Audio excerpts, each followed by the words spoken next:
2026年馬年嘅地產市道。嗰日打麻雀日咧，就係、你哋兩條友咧，成日知我係你嘅財星啦，就個個咧就換我當我嘅牌。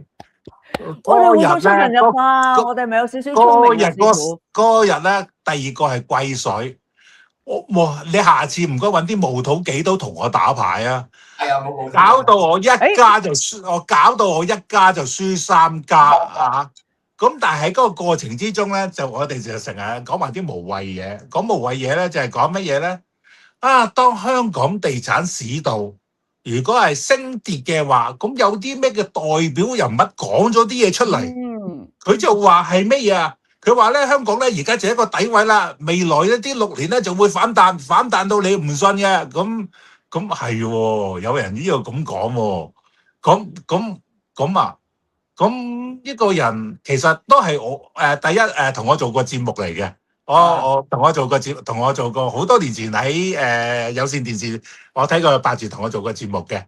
咁呢一個人呢個先生咧，亦都係徐俊文嘅偶像。佢有句説話咧，細個已經影響到佢嘅。嗰個説話係咩嘢啊？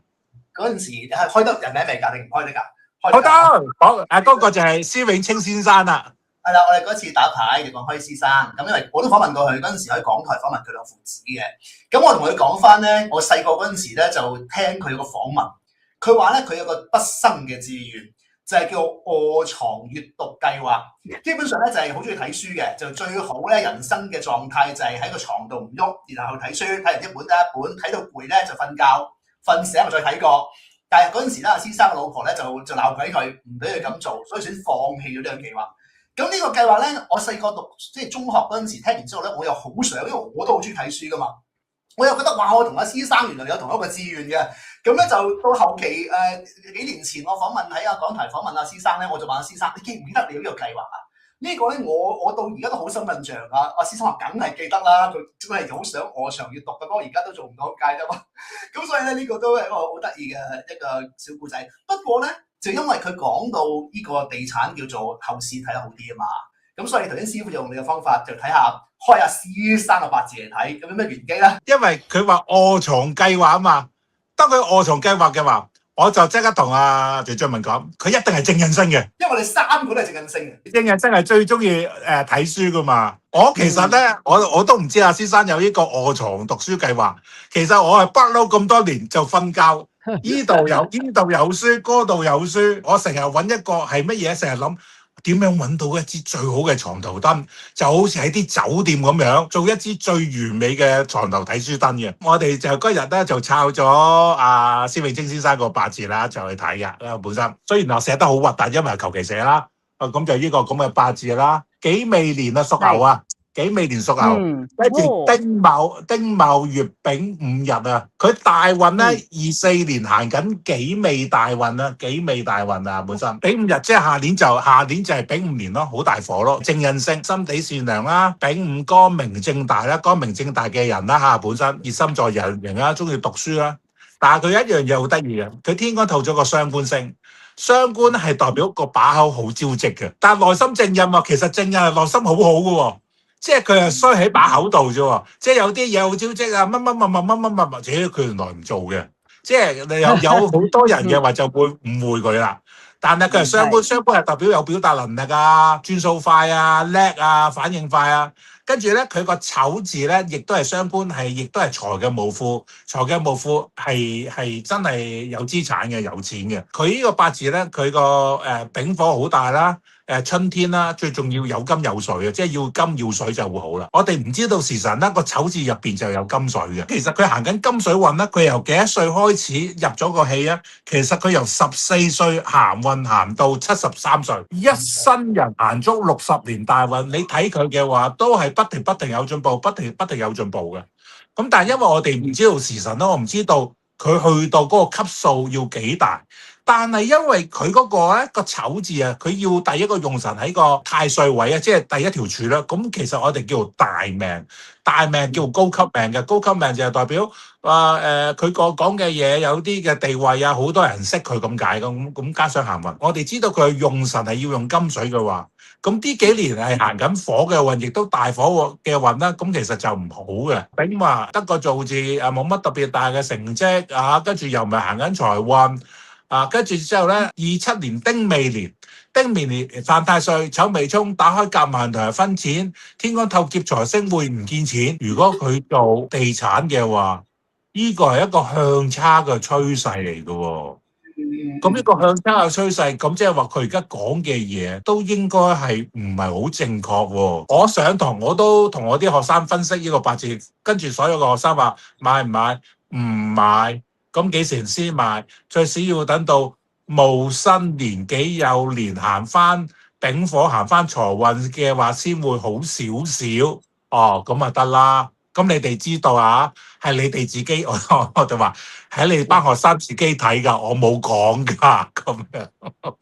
戊申係2028喎，到咗2028先好翻啲喎。戊申戊申己嘅有 OK 嘅，戊申己有 OK 嘅本身，戊申己有。我其實擔心係乜嘢咧？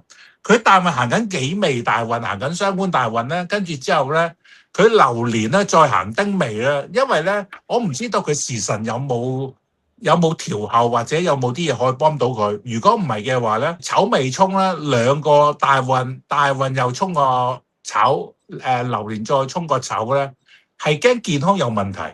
個丑係主肺嘅器官啊，金嘅嘢，驚佢肺有事。如果有食煙嘅話，就要小心啲啦。第二咧個味咧，因為味係代表啲粒狀嘅嘢，丑未沖驚個肺咧，同埋驚個大腸問題咯。去到呢啲咁上下嘅話咧，其實係唔係丑未沖嗰年驗身，係早一年喺丙午年啊，即係嚟緊呢一年就要做一個大嘅檢查身體啦。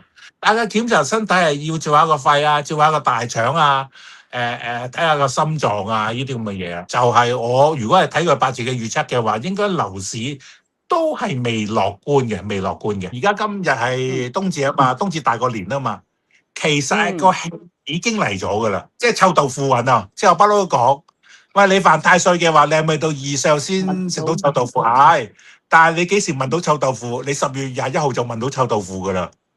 哦，今日喎，冬至喎。係啊，就係今日咯，即係冬至大過年啊嘛。呢個就係個氣出咗嚟啦。所以咧，有可能有啲人咧未到犯太歲咧，開始已經有犯太歲嘅思維啊，即係犯太歲思維咧，過咗今日，哇！下年我有少少唔開心啊，有少少敏感啦，因為火嘅年啊嘛，因為下年大火嘅年係好嚴重嘅，係未試過，係啲60年最大火嘅。我哋上次講丙咧，係影響到全世界嘅情緒波動嘅嘢嚟嘅。有好多朋友我啲學生個話，喂，師傅馬斯克咧又出股票買唔買啊？咁樣，即係佢而家又有隻新嘢啊，嗰個咩咩 SpaceX 買唔買啊？咁樣，我哋上年都講過馬斯克犯太歲。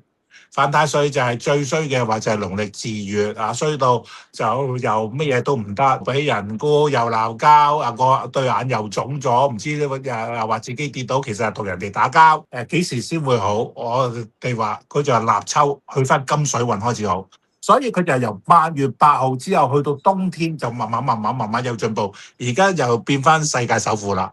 咁呢個犯太歲，點解師傅佢唔會一跌落嚟？因為佢入緊大運。佢已經喺個大運入邊，佢繼續都係旺嘅。所以如果以長線去睇，馬斯克係冇問題嘅。長線去睇，短線嚟睇係一定有個波幅嘅。有時佢個自月上咧係新聞性嘅波幅。話咩叫新聞性嘅波幅？哇！全世界都講緊嘅，佢唔係普通人。佢做一個動作係影響到全世界嘅，全世界講緊。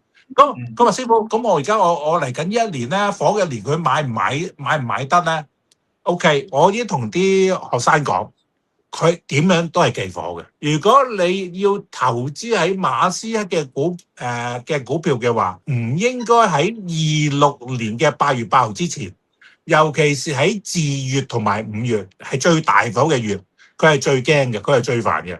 咁即係話喺26年嘅自月係5月5號至到6月5號。5月係6月5號至到7月6號呢2個月，佢都係唔係好好運，真係發生咗。打個比喻，原來為嗰個火箭又麻麻地，或者原來嗰個自動駕駛話有啲負面嘅嘢，或者有啲負面新聞啊嘅嘢嘅話，股價有一個大嘅調整嘅話，嗰陣時係可以入市嘅，因為佢8月8號之後去到冬天又會好運翻啊嘛，所以咧唔使急住嘅，即係唔使急住，你要睇翻26年嘅4、5月，佢農曆嘅4、5月嗰個關，佢有啲咩嘢要面對。第二樣嘢，佢成日話要從政，佢條命係唔適合從政嘅。因為佢個八字係雙官啊，月令係雙官嘅。如果係從政嘅話，搞政黨，成個政治嘅體系係摧毀嘅，所以佢唔可以從政嘅。佢係一個創造嘅人，同埋真正一個生意佬，一個發明者，佢係唔適合從政嘅本身。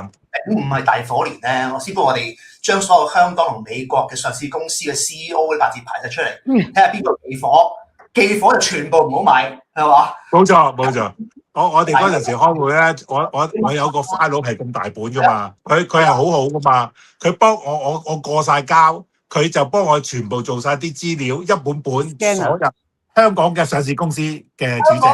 美國上市公司每一個八字過埋膠，有個大 folder 㗎。不過我哋整完之後，成半年都冇揭過嚟睇啫嘛。如果逐個揭翻，我哋淨係睇一樣嘢啫嘛，佢忌唔忌火？然後5年即係丁2年都大忌，係好大火噶嘛。總之簡單啲咁講，佢咁大火，佢實有事啊！公司係嘛？呢啲就唔好買，咁佢避好多喎。呢個即係財嘅分析喎，呢個係我哋有搞過課。我哋應該將來咧開個 Patreon，就係講玄學財經。因為你所有人都有意見，所有人都會做決定。咁如果假設佢唔旺嗰年會做錯決定，呢個咪最好嘅 indication 啦，係咪？如果從一個即係生意即係 business 分析嚟講，呢個係好有用喎。如果用剛才嗰個講法，我想講下出年嗰個財位啊。我哋睇財星係睇八仔嘅，第二係睇九仔嘅，因為8同埋9啊。師傅你點解而家9運喎，8仲係睇緊咧？我哋又分進氣同埋退氣嘅。好，進氣同埋退氣咧，其實咧個8係退咗氣2年，但係退氣嘅話咧，其實仲有財嘅氣嘅。個8仔要退氣要退10年先冇8嘅威力嘅。即係所以咧，你要睇成個香港嘅地運咧，即係會褪嚟褪去咧。其實原來咧東邊旺，即係打個比喻，原來以前東邊旺係唔會第一年東邊旺嘅話就即刻柴灣旺嘅。